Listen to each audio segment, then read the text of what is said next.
Olá, boa tarde, ótimo início de semana para você, uma segunda-feira gelada aqui no sul do Brasil. O NT Sul começa agora ao vivo na TV Novo Tempo e também na internet com as principais notícias do dia. E você interage com a gente em facebook.com/TV Cachoeira. E hoje você vai conhecer as laçadoras. Elas mostram que rodeio também tem espaço para o talento feminino.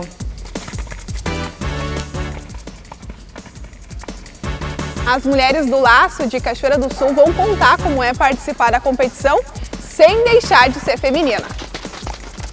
É isso aí. Aprender a lidar com as emoções e sentimentos desde pequenos. Essa é a proposta da Escola da Inteligência do escritor Augusto Cury. Um colégio de Cachoeira do Sul inseriu o programa de educação socioemocional na sua grade curricular. Todo esse trabalho é desenvolvido a partir de um material didático bastante colorido e especial, cheio de personagens, para que seja atrativo para as crianças. Mas tudo isso só se completa com a participação da família. E para a família existe também um material didático especial.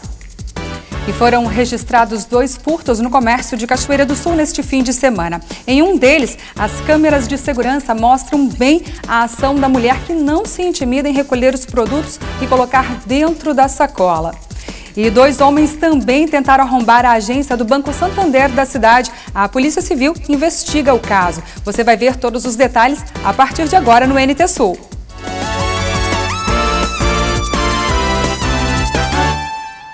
Moradores da Volta da Charqueada, em Cachoeira do Sul, reagiram aos constantes perigos devido à falta de sinalização e de acostamento no bairro. Eles se reuniram com representantes do DENIT e esperam que a promessa de melhorias seja realizada ainda este ano, conforme o acordado. Quem passa pela estrada da Volta da Charqueada, seja de carro, moto ou a pé, sabe que o local precisa receber outras melhorias além da construção da calçada.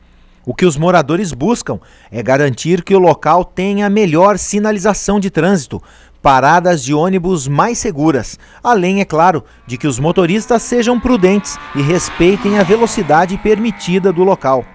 Por aqui assim é uma parada de ônibus, como tu vê. O ônibus ele trafega pelos 2 lados, tanto lá como aqui. O ônibus vai parar na pista de rolamento, né? Olha ali a curva.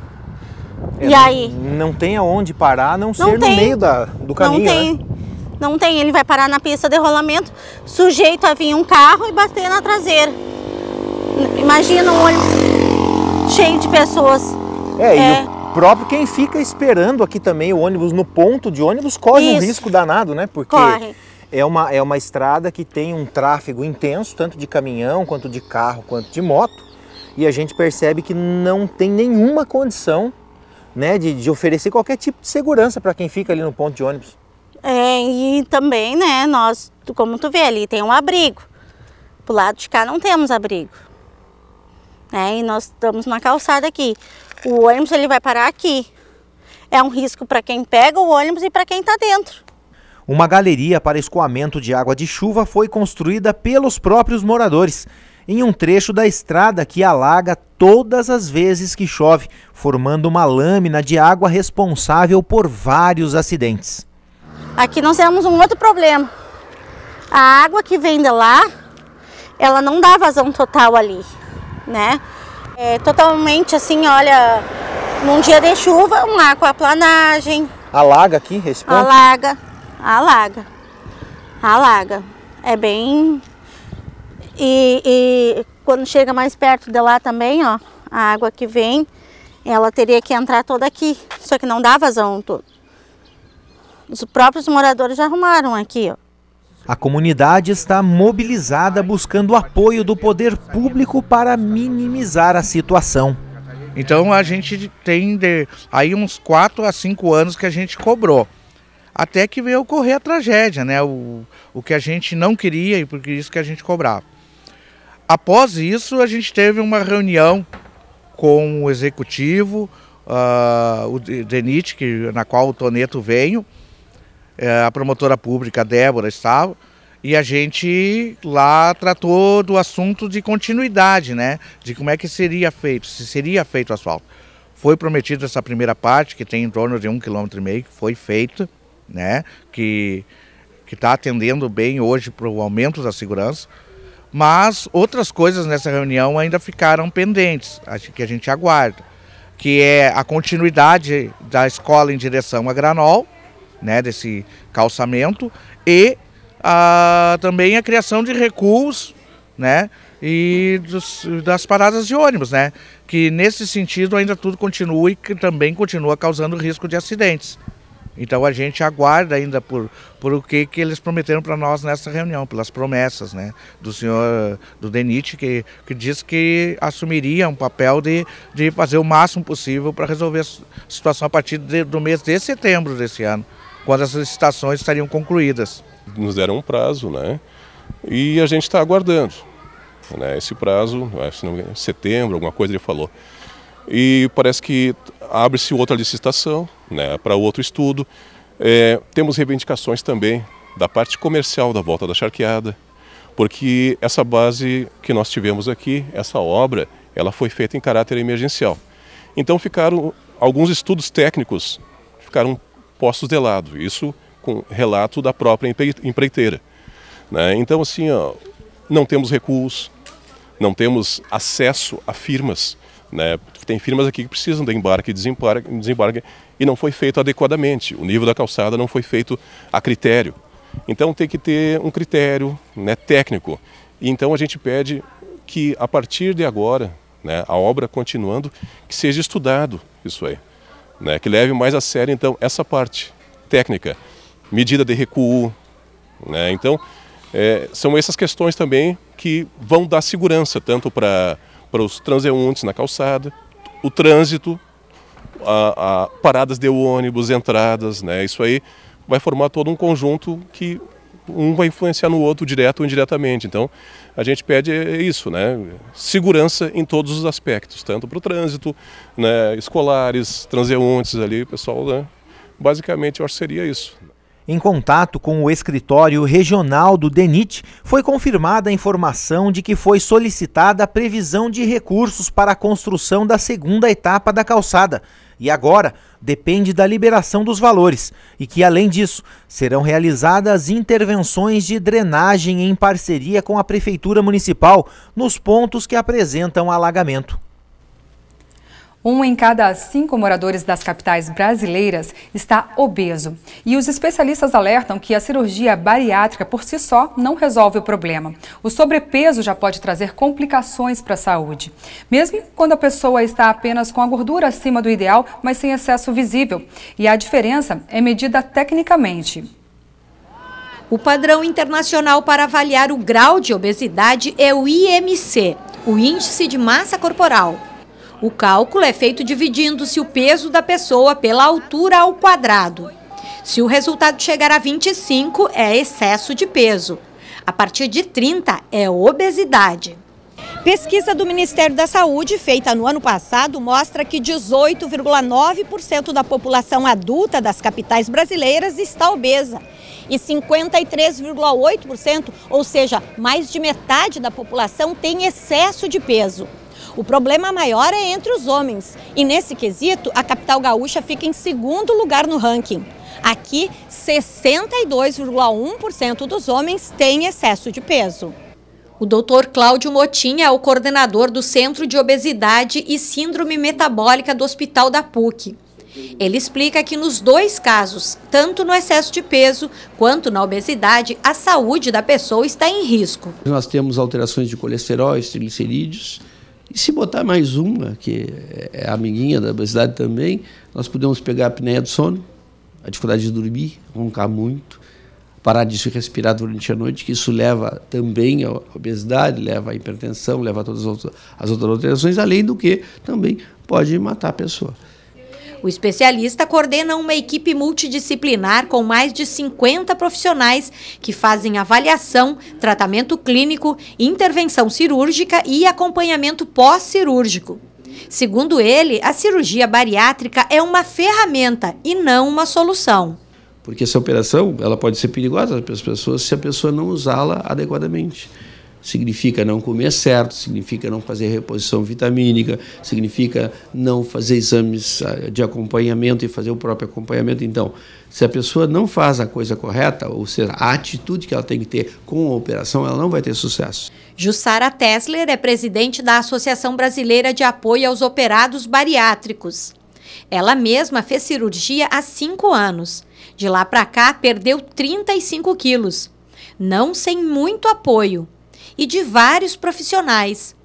Para o corpo se manter saudável, a cabeça tem que acompanhar. A psicologia e a psiquiatria formam a base dessa pirâmide.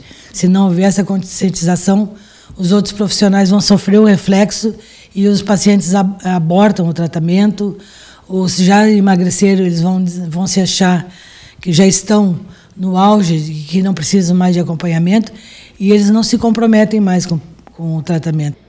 Informações e adesões ao grupo de apoio aos bariátricos podem ser encontradas na página da associação na internet. Os serviços do Centro de Obesidade da PUC estão disponíveis para pacientes conveniados ou pelo SUS via encaminhamento das unidades básicas de saúde.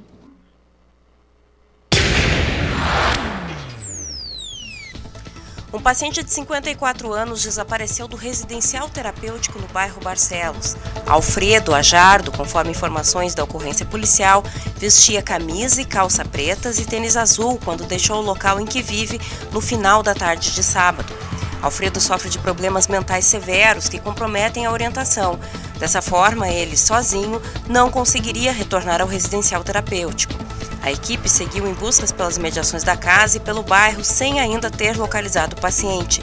Segundo a diretora da Secretaria de Ação Social, Anne Frei, não há novidades sobre o paradeiro de Alfredo e a comunidade é chamada a auxiliar nas buscas. Informações devem ser repassadas à STAS ou Secretaria de Saúde pelos telefones 3724-6005 e 3724-2086. 12h13 pelo horário de Brasília, nós vamos para um rápido intervalo e na volta você vai ver. Há 3 meses do primeiro rodeio feminino de Cachoeira do Sul, as laçadoras já estão preparadas.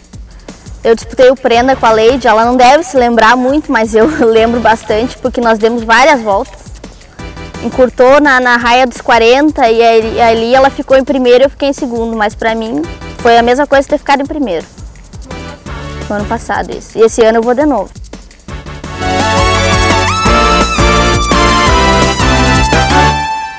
Foram registrados 2 furtos no comércio de Cachoeira do Sul neste fim de semana. Lojas Americanas e Multiloja Nascente foram os alvos. As lojas Americanas aqui no centro de Cachoeira do Sul foi alvo da ação de 3 travestis. Eles entraram dentro da loja com um isopor desses de colocar bebida e acabavam tirando produtos da prateleira e colocando dentro deste isopor. Produtos de higiene pessoal, shampoos, desodorantes e até um chinelo. Quando foram percebidos pelos funcionários da loja, que desconfiaram da atitude das 3, elas pegaram esse isopor com esses produtos e saíram correndo. Os funcionários até tentaram, foram correndo atrás, mas não conseguiram alcançá-las. Outra ação bem parecida com essa aconteceu na loja Nascente, aqui no centro de Cachoeira do Sul, quando uma mulher foi detectada através do sistema de vídeo monitoramento da loja, furtando o produto das prateleiras e colocando dentro da sua bolsa. De acordo com informações do proprietário da loja, 19 itens foram colocados dentro da bolsa. A mulher ainda não foi identificada. E a agência Santander de Cachoeira do Sul também foi atacada neste fim de semana. 2 homens pretendiam arrombar os caixas eletrônicos. Você vai ver os detalhes da ação daqui a pouquinho. As mulheres vêm ganhando espaço em muitos setores. São destaques em cargos e serviços que até pouco tempo era apenas coisa de homem. E tem um grupo aqui em Cachoeira do Sul que sobe no cavalo e laça melhor que muito gaúcho, viu? Mas esse não é o objetivo delas, não. Na reportagem de Gabriela Belo, você vai ver que é o cuidado com o animal o destaque das laçadoras. Temos outro destaque: a dificuldade em conseguir encontrar com as gurias. Elas trabalham, cuidam da casa, dos filhos, maridos e só pegam o cavalo na hora do descanso, do lazer, nos domingos. Algumas do grupo finalmente conseguiram dar uma fugida e foi depois da chuva. Pista molhada e com barro, mas com um pôr do sol deslumbrante. E uma das minhas primeiras armadas foi ali nas Três Vendas, que é um CTG que tem ali, onde tem pista, sai seguido, né? Rodeio, então foi ali que eu comecei. Dali pra frente, temos pelhando as duas, amizade de um lado, a peleia do outro. Fruto da amizade, gosto pelo mesmo esporte. E aí surgiu, que tal fazermos um rodeio só de mulheres, para as mulheres, mas não só as mulheres do laço, as mulheres campeiras, que são quem? As mulheres da rédea, as mulheres da cavalgada, as mulheres da gineteada, as mulheres da paleteada e as mulheres que laçam. Então reunir todas num só evento, porque o amor e a paixão pelo cavalo é um só, o sentimento é o mesmo. O sonho delas ganhou o nome de Primeiro Estrelas do Laço. E graças ao apoio da Federação Gaúcha de Laço, vai acontecer entre os dias 20 e 22 de outubro no Parque da Fenarroz, local da nossa gravação. Então assim, cada mulher tenta formar dentro de um rodeio, né, que a maioria, 95% são homens, alguma modalidade que a gente possa ser um pouco valorizada. E o Primeiro Estrelas do Laço, ele não vai ter uma rainha, uma princesa, uma top, uma diva. Todas já serão estrelas, elas já vão vir com título, porque se a gente está buscando valorizar as mulheres, né, motivar elas a continuarem a colocar os seus filhos no meio, né, tradicionalista, no laço, que hoje é o esporte que mais cresce, então é uma forma de já agraciar a todas as mulheres, né, a todos que estarão presentes. Dentro do rodeio também vai ter uma modalidade onde o homem participa, porque a gente não pode, né, distinguir também. Exatamente, eles estão sempre ao nosso lado e merecem estar. E se a competição, se o laço é para ser feminino, a Camila Santos é exemplo. A camisa rosa, o batom, todas as características de mulher em cima do animal. Tudo rosa, não saio sem batom rosa. Por quê? E qual é a ideia? Por que entrou na competição, Camila? Gostava de cavalo, mas não era muito de laço. O marido gostava e resolveu me colocar e eu tô aqui hoje. Mas tem mulher envolvida que não se pilcha nem para gravação. A Célia morou durante muitos anos em Belém, no Pará. Ela é uma das 20 que estão trabalhando na organização. Já que eu já morei em vários estados, para mim a mulher gaúcha, ela é guerreira, ela é perseverante, ela é unida, né? Então por isso que eu estou apoiando a Leide no Rodeio das Mulheres. Vou trabalhar recepcionando todo o pessoal, que vem pessoal do Mato Grosso, do Norte, né? De toda a parte do Brasil. E pensou em alguma vez em participar de uma competição? Já e adoro desafios, mas assim, ó, isso aí vai muito de treinar, né? E por enquanto eu não tô conseguindo, não tô tendo espaço na agenda para treinamento. Mas é uma coisa a se pensar, né? De repente. Sabe montar no cavalo? Sei. Mas laçar por enquanto? Laçar por enquanto eu vou deixar para a Leide.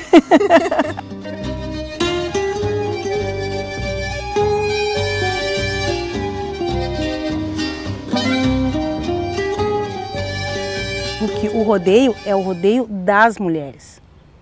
É o rodeio de todas as mulheres, sem distinção de estado, né, de qualquer cultura. Nós estaremos reunidas, né, nesse grande encontro para fortalecer ainda mais a mulher. As relações de amizade entre as gurias é incrível, mas tem outra ligação ainda maior. Tanto que eu agora andei dando a parada, porque eu perdi uma minha égua, né, então aquilo me desmotivou, sabe, um pouco, mas agora eu tô querendo aos poucos retornar, porque isso aí já faz parte do meu viver, né, da minha vida, então o laço é tudo. A Kátia quer encontrar uma nova dupla, um animal para competir junto com ela os próximos rodeios. Esse relacionamento com os animais, na verdade, não é a gente que está em busca, eles acabam nos encontrando e aí faz parte da família, né, é um amor incondicional com eles. A gente cuida, a gente trata, então esse carinho que a mulher também tem, diferentemente dos homens, né? A gente tem um cuidado diferente com os animais porque a gente é mãe, né? Então a gente sabe como é que porque funciona. Porque assim que a gente sabe e conhece eles nos conhecem muito mais. sabe? Então a gente procura, que nem tu me perguntou se leva tempo, né? A gente procura aquele que parece que vai me entender igual a anterior, né? Mas não, isso tudo é só o tempo, né? A tua profissão é essa? A do meu marido, ele é domador, então a gente acompanha, né? Todo dia, montado em cima de um cavalo. Quando elas ganharam espaço, levaram para a pista muito charme e beleza.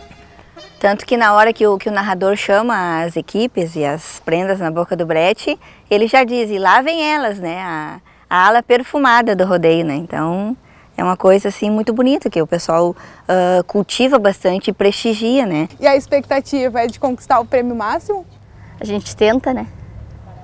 Vou tentar. Os cavalos é uma coisa que faz bem para a alma e para o coração. Um completa o outro, né?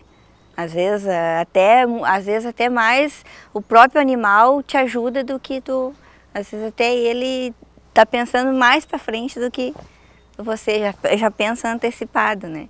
Então é uma coisa muito bonita, sabe? É um amor assim incondicional, né?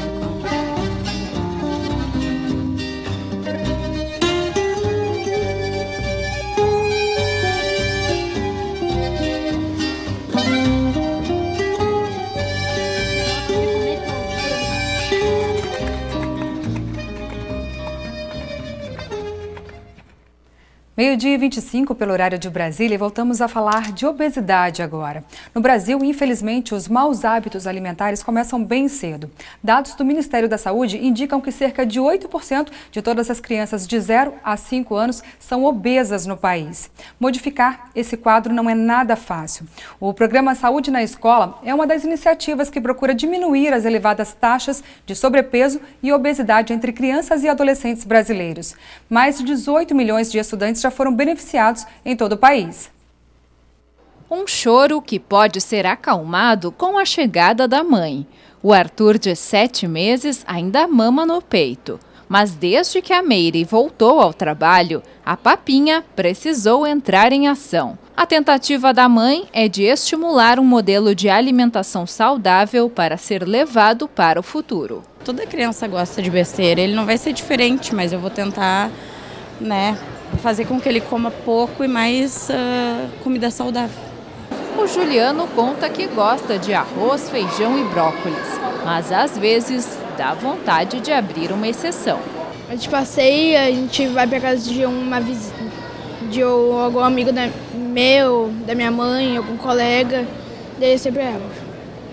Daí eu não como direito. Também precisa dessa, vamos dizer, essa porcaria que ele gosta. Ter maus hábitos alimentares na infância pode levar a diversos problemas de saúde, e não necessariamente na idade adulta. Algumas crianças já apresentam doenças como diabetes e níveis de colesterol e triglicerídeos elevados. Esta nutricionista explica que diversos alimentos que as crianças costumam consumir são prejudiciais. O achocolatado em pó, por exemplo. Sua composição é de 75% a 90% de açúcar. A mudança de hábito deve começar em casa. E não vai adiantar essa criança saber, né, entender, ao menos na consulta, que não se deve, por exemplo, ingerir refrigerante, que não se deve estar ingerindo salgadinho todos os dias, se ela tiver essa grande oferta em casa, se ela tiver os pais consumindo esse tipo de alimentos na frente dela, né, vai ser muito complicado. Então tem que tratar a família antes, então, para que essa criança consiga ter um resultado satisfatório na alimentação. Mas a escola também é lugar de trabalhar a alimentação. Uma pesquisa do programa Saúde na Escola observou em colégios de Porto Alegre que 25% dos alunos estavam com sobrepeso e quase 20% obesidade. Esta professora, que coordena o projeto na URGS, acredita que, além de levar o tema para a sala de aula, é preciso adequar o ambiente dentro e fora da escola. Algumas escolas estaduais, especialmente do âmbito estadual, que ainda tem comercialização de alimentos. E aí são alimentos quase sempre não saudáveis, que tem muito sal, que tem muito açúcar, que são muito industrializados, então que interferem grandemente assim, no hábito alimentar, na formação, e é um período de formação de hábitos, né? Então a criança poderia estar mais submetida a um ambiente mais saudável a partir da alimentação que a escola oferece. A seguir, aprender a lidar com as emoções e sentimentos desde pequenos. Essa é a proposta da Escola da Inteligência, do escritor Augusto Cury, que já é uma realidade aqui em Cachoeira do Sul. Todo esse trabalho é desenvolvido a partir de um material didático bastante colorido e especial, cheio de personagens, para que seja atrativo para as crianças. Mas tudo isso só se completa com a participação da família. E para a família, existe também um material didático especial.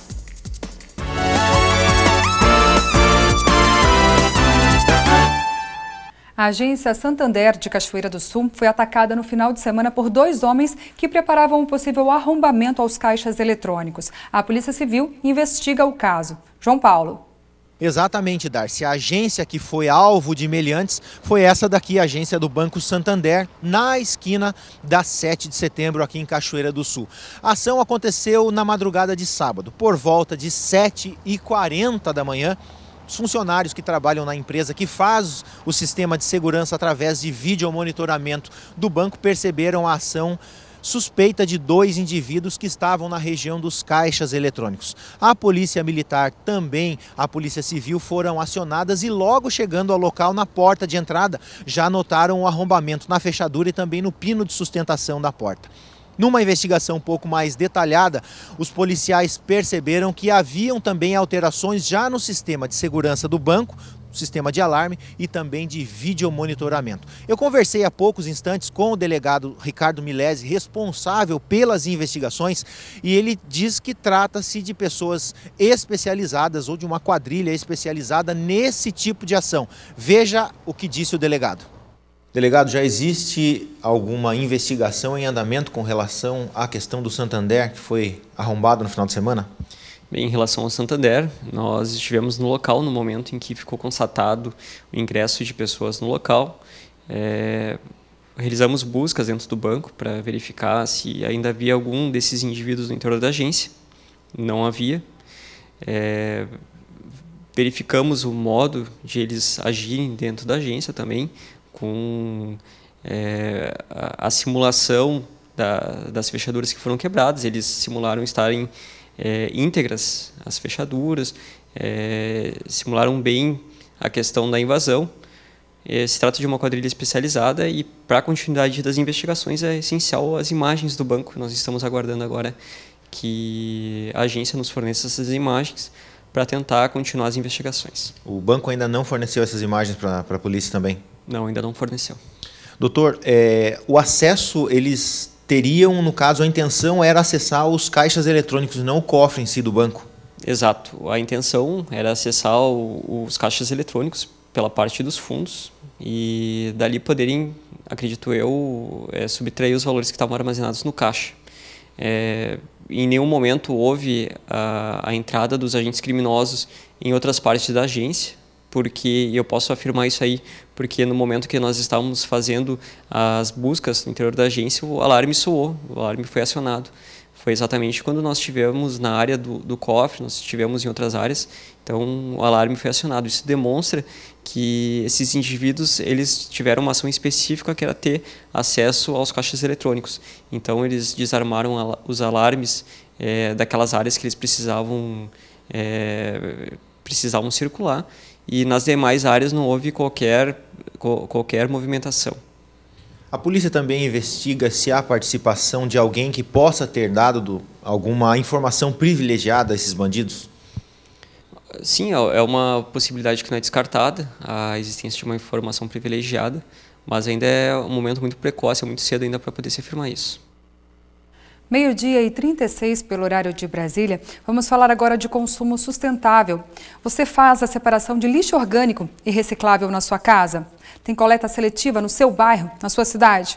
Pois é, segundo a Associação Brasileira de Limpeza Pública e Resíduos Especiais, somente 2% do lixo doméstico é reciclado no país e mesmo assim representa 12 bilhões de reais em geração de renda. Criada em 2010, a Política Nacional de Resíduos Sólidos apresenta propostas para diminuir a produção de lixo nos municípios. Entre elas, o consumo sustentável, o aumento da reciclagem e a eliminação dos lixões, já proibidos em lei. Mas o projeto encontra dificuldade de ser implantado. Nós temos um problema cultural grave no Brasil, né? Nós temos a mania de muita embalagem, para tudo nós queremos embalagem. Então isso já vem da indústria, né? Que fabrica produtos com muito mais embalagem do que precisaria. Isso vem do comércio, que também embala ainda mais os produtos já embalados ou in natura, e o consumidor que quer isso, né? Então nós temos que quebrar essa cultura, algo que em países ricos e menos ricos já avançaram muito. De acordo com a Política Nacional de Resíduos Sólidos, o manejo adequado do lixo é uma responsabilidade que deve ser compartilhada entre sociedade e poder público. Práticas erradas, além de causarem danos ao meio ambiente, acarretam custos. Não há uma prioridade para uma gestão de resíduos sólidos. As pessoas não querem saber para onde vai e quem está gerando os resíduos também não quer arcar com os custos da reciclagem ou do reaproveitamento daquele produto que está sendo colocado no mercado. Esse é o grande problema. E será que dá para a gente se alimentar de forma menos impactante para o nosso planeta, para o meio ambiente? A nossa nutricionista Denise Caspani diz que sim. Veja só.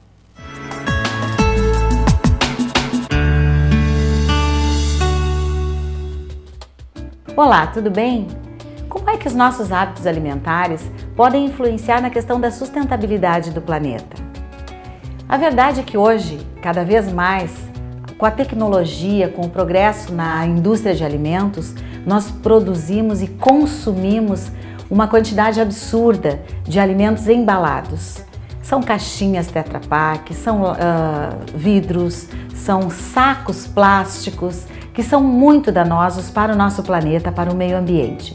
Porque o meio ambiente não consegue absorver essa demanda toda. E não há quantidade de lixo a ser recolhido que aguente tanto lixo a ser produzido, não é? E nós podemos ter hábitos alimentares mais saudáveis que vão colaborar, que vão contribuir para que o nosso planeta não sofra tanto com os danos desses hábitos, dos hábitos de consumir tantos alimentos embalados. Nessas embalagens que eu falei, o ambiente não consegue processar, não consegue absorver, que não se desmancham como saco plástico, que leva séculos para serem absorvidos pelo planeta e que podem causar a morte de alimentos. Por exemplo, quando se sabe que tartarugas, animais marinhos que acabam morrendo porque estão sofrendo com a quantidade enorme de sacos plásticos que são jogados na natureza por nós, seres humanos. Então nós temos que cuidar do nosso planeta, afinal de contas, a nossa vida também está em jogo, não só a vida do planeta. De que forma nós podemos fazer isso? Consumindo alimentos na sua forma mais natural possível. Aquele lixo, aquela parte do alimento que não vai ser consumida por nós, então nós podemos fazer uma compostagem, por exemplo. Nós vamos transformar aquela parte do alimento que é orgânica e que nós não poderemos consumir em adubo para as nossas plantas, para as nossas folhagens, até para a nossa horta. Basta a gente aprender como fazer uma composteira e tomar esse cuidado. E é saudável, porque nós vamos estar fazendo uma atividade física. O contato com a terra, com a natureza, também é uma forma de terapia. A melhor, eu acho, porque é o contato que a gente tem com o ambiente onde nós vivemos. Então, consuma alimentos mais naturais, verduras, legumes, como a gente sempre fala aqui, evite aquela grande quantidade de alimentos embalados. Nós podemos, por exemplo, ao invés de comprar um sachê de molho de tomates, que além de ter a questão da embalagem, tem a quantidade de conservantes para que aquele produto dure bastante tempo na prateleira e não estrague, Então nós vamos plantar o nosso tomate com o adubo que nós produzimos na nossa composteira e depois nós vamos colher esse tomate, quem sabe trazendo as nossas crianças para essa prática, já também tem um aspecto educativo, não é? E além disso nós vamos consumir o tomate que nós plantamos, com o mínimo de agrotóxicos, com o mínimo de substâncias químicas, não vai ter excesso de outros produtos, são substâncias que são utilizadas para conservar os alimentos, ou seja, um alimento mais natural, e é um sachê, é uma embalagem a menos para o nosso meio ambiente ter que degradar, né? E dessa forma, dei o exemplo do molho de tomates, mas isso se aplica a praticamente todos os alimentos que estão disponíveis nas prateleiras dos supermercados, não é? Então faça uma avaliação do quanto de embalagens que nós podemos evitar, que nós podemos não adquirir para depois não saber o que fazer, ou empurrar para o poder público esta incumbência. Será que está certo? E a nossa cidadania, onde é que fica? Nós todos somos responsáveis por esse planeta. Todos temos que cuidar dele, não é? Ok? Essa é a minha dica de hoje. Uma boa semana, uma boa tarde e até a próxima semana.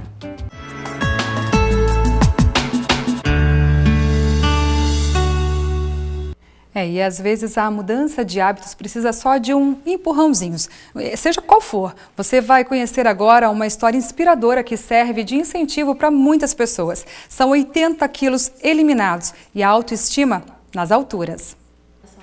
Ela já foi assim. Agora, com 80 quilos a menos, a vida desta estudante mudou por completo. Uma guinada de 143 para 67 quilos.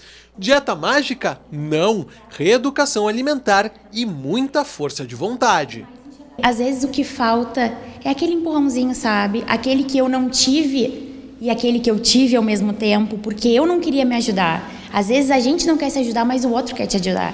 E foi o que aconteceu na primeira vez do meu emagrecimento, porque eu emagreci 2 vezes, né, vamos dizer. Então, da primeira vez, queriam me ajudar e eu não queria. E dessa vez, eu quis. E eu acho que aí está o detalhe, é tu querer. A história de Mariana se tornou conhecida e passou a inspirar garotas em todo o mundo. Seu carisma e a vontade de ajudar quem também lutava contra a balança deram origem ao canal no YouTube De Frente com o Espelho. E lá eu ajudo milhares de pessoas que têm transtornos alimentares, que também lutam contra a compulsão, as dificuldades do dia a dia com a comida. Eu tenho muitas seguidoras que me mandam antes e depois, que falam, sabe, ai, Mari, eu consegui porque tu me ajudou, sabe, eu tô conseguindo, é a primeira vez que eu tô conseguindo manter o foco, e ali eu ajudo muitas pessoas. O De Frente com o Espelho hoje é o que me incentiva a continuar tanto na minha dieta e me incentiva a ajudar as outras pessoas. Mas nem todo mundo tem força de vontade ou apoio para começar a emagrecer. Segundo o estudo da Vigitel, 1 a cada 5 brasileiros sofre de obesidade. O problema traz outros agravantes, como a hipertensão e o diabetes. Para este especialista em vícios, quase metade dos obesos no planeta tem comportamentos compulsivos em relação à comida. Quando as pessoas comem, por exemplo, por motivos que não têm a ver com a comida, como, por exemplo, por angústia, por ansiedade, por solidão, por depressão, muitas vezes a comida é uma parceira, uma companhia, alguém, é uma coisa que preenche um vazio, sim? Que não tem nada a ver com fome. Então o que acontece? As pessoas se condicionam e começam a pensar, bom, não tenho com quem sair, não tenho roupa para botar, mas se eu como alguma coisa vou me sentir melhor. Outro problema são os hábitos ocidentais, que, segundo o especialista, têm criado sedentários de carteirinha e amantes do fast food. Uma vida cheia de hábitos que Mariana descartou do cardápio.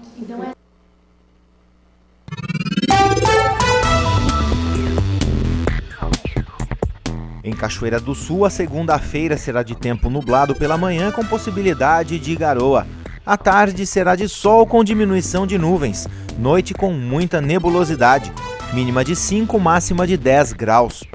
A terça-feira será de sol com geada ao amanhecer. As nuvens aumentam durante a tarde. A temperatura segue baixa. Mínima de 1, máxima de 11 graus. Já na quarta-feira, o dia será de sol com aumento de nuvens durante a tarde. Não chove, mínima de 5, máxima de 18 graus. Confira no mapa como fica o tempo hoje. O Rio Grande do Sul terá um início de semana com a chegada de uma das mais potentes frentes frias dos últimos tempos, fazendo com que o início de semana seja extremamente frio. Muitas nuvens são esperadas com chuva e garoa, que pode se converter em neve em algumas regiões no sul do estado. Apesar das nuvens, o sol meio que tímido aparece no centro e no oeste do Rio Grande do Sul. O dia será gelado e com temperaturas baixíssimas causadas pelo vento. Na capital Porto Alegre, a máxima prevista é de 11 graus. Em Uruguaiana, na fronteira oeste, 11. Em Passo Fundo, no norte do estado, 6 graus. E em Santa Maria, na região central, 10. Para o litoral norte, Tramandaí, Torres, 13 graus. E em Pelotas e Rio Grande, no sul do estado, 12.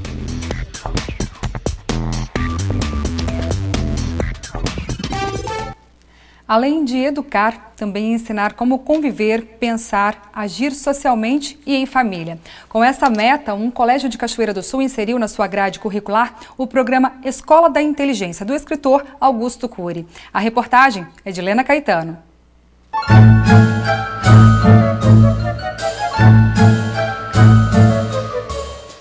Professor Corujão, Macaco Totó, Canário Cantor, Grilo Diga Lá e a Onça Sassá. Aqui eles são apenas encantadoras e inanimadas figuras.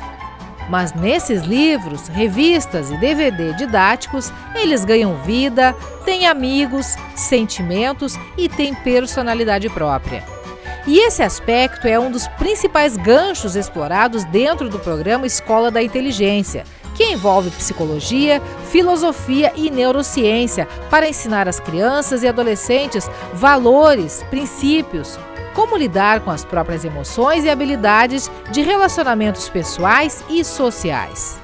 Todo esse trabalho é desenvolvido a partir de um material didático bastante colorido e especial, cheio de personagens, para que seja atrativo para as crianças. Mas tudo isso só se completa com a participação da família. E para a família existe também um material didático especial. Por incrível que pareça, nem todos os pais têm um contato efetivo, um tempo de qualidade com os seus filhos. E esse material da Escola da Inteligência, ela se propõe a ter esse viés também. Proporcionar momentos importantíssimos, valiosos, entre pais e filhos. E a escola como sendo uma intermediária dessa aproximação familiar. Porque o conhecimento é uma coisa, educação é outra. O importante, o essencial, melhor dizendo, é quando as duas se unem. Quando aquele conhecimento que eu adquiri, seja na escola, em qualquer outro lugar, eu sei o que fazer com ele. Eu sei como eu devo usá-lo bem e como eu devo me abster de fazer o mal com esse conhecimento. Aí nós temos uma educação equilibrada e perfeita. Quando eu sei o que é certo, o que é errado e eu tenho conhecimento. O programa Escola da Inteligência é um produto do Grupo Educacional Augusto Cury, de São Paulo, e atualmente atende em torno de 200 mil alunos de instituições públicas e privadas no Brasil. Aqui na Escola São Pedro, a implementação começou ano passado e o projeto é estender para todas as turmas gradualmente. Hoje estão envolvidas 3 turmas de educação infantil de 4 e 5 anos de idade. Eles têm 2 horas aulas por semana dentro das disciplinas de artes e língua portuguesa. E se os pequenos estão captando a essência do projeto e desenvolvendo o que tecnicamente se chama de habilidades socioemocionais, basta ouvi-los para saber. Qual personagem que tu mais gosta, Laura? Da Onça Sassá. O que a Onça Sassá faz que tu gosta ou que tu não gosta? O que eu não gosto é que ela é egoísta. É mesmo? E ser egoísta é ruim, é feio? É feio. Feio? É. Por que tu acha que é feio? É porque ela não divide os brinquedos, ela quer que tudo seja que ela manda. Isso é ruim? Aham. Ela é má. É? Isso é ruim? Sim. Ela faz alguma coisa que tu não gosta, que é ruim? Quando ela briga. E aí o que acontece? Daí eu acho que ela é muito teimosa. Ela vira vulcão. Vira vulcão? Como assim vira vulcão? Me explica melhor essa história. Eu quero ficar mais baba é virar vulcão. Isso é bom ou ruim? Ruim. Ela só manda nos irmãozinhos dela. Isso é ruim? É negativo? É ruim. A titular dessa turminha é a professora Michele. Ela acompanha eles desde o ano passado, quando eles ingressaram no projeto. Professora, que evolução pode se sentir na turminha, na garotadinha, a partir da inserção deste projeto na vida deles? Na vida deles, eles aprendem a dividir, que é isso que a Escola da Inteligência ela traz para trabalhar. Valores, eles aprendem a amizade com os amigos, a cuidar um ao outro, até mesmo o cuidado com o meio ambiente. Nós trabalhamos também atividades dinâmicas em que nós plantamos. Então, toda essa parte de cuidado um com o outro, aprender a cultivar amizades, o sentimento, a demonstrar suas emoções, mesmo quando eles têm as emoções de estarem com raiva, de estarem bravos, de triste. Todas essas emoções a gente trabalha na Escola da Inteligência. Cada personagem tem uma personalidade, é isso? Exatamente, cada um tem a sua característica. A onça Sasaki, do livro que nós estamos trabalhando agora, ela é uma onça muito birrenta, muito braba, ela bate o pé, ela quer que seja tudo como ela gosta, as brincadeiras têm que ser da maneira dela, e na história nós aprendemos que não. Que nós temos que dividir, que nós não podemos fazer birras, principalmente com o papai e com a mamãe. Toda essa parte nós trabalhamos. Sempre acontece uma certa identificação, então, deles com algum personagem. Exatamente, sempre tem que eles se identificam o que pode fazer, o que não pode, o que é saudável, o que não é. Aqui na turminha de educação infantil 4 anos, o personagem da hora é esse grilinho aqui, ó, muito curioso e doidinho para aprender. Isso desperta nos alunos o gosto em querer aprender. É diferente trabalhar esse tipo de conteúdo com eles? É diferente, porque a gente consegue englobar muita coisa do cotidiano, da família, tudo dentro do livro. E é muito motivante para eles esse trabalho.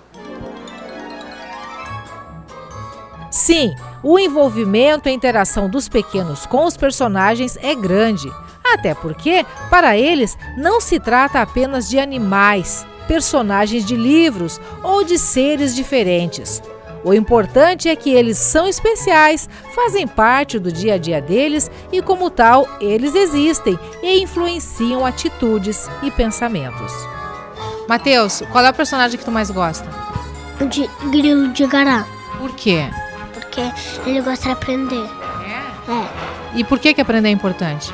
Porque a gente consegue aprender pra gente saber as coisas. Isso é legal? E tu gosta de aprender? Uhum. E o grilo é pequeno ainda. E a gente tem que ter cuidado pra não esmagar. Ah, ele é pequenininho, ele é criança? Ele é pequeno. Ele tem mais amiguinhos ou não? Tem. Tem? Quem são os amiguinhos dele? Nós. O grilo é teu amigo, é isso? Sim. E é legal ter um grilo de amigo? Aham. Por quê? Porque ele gosta muito de aprender e ele é nosso amigo para sempre. É um grilinho?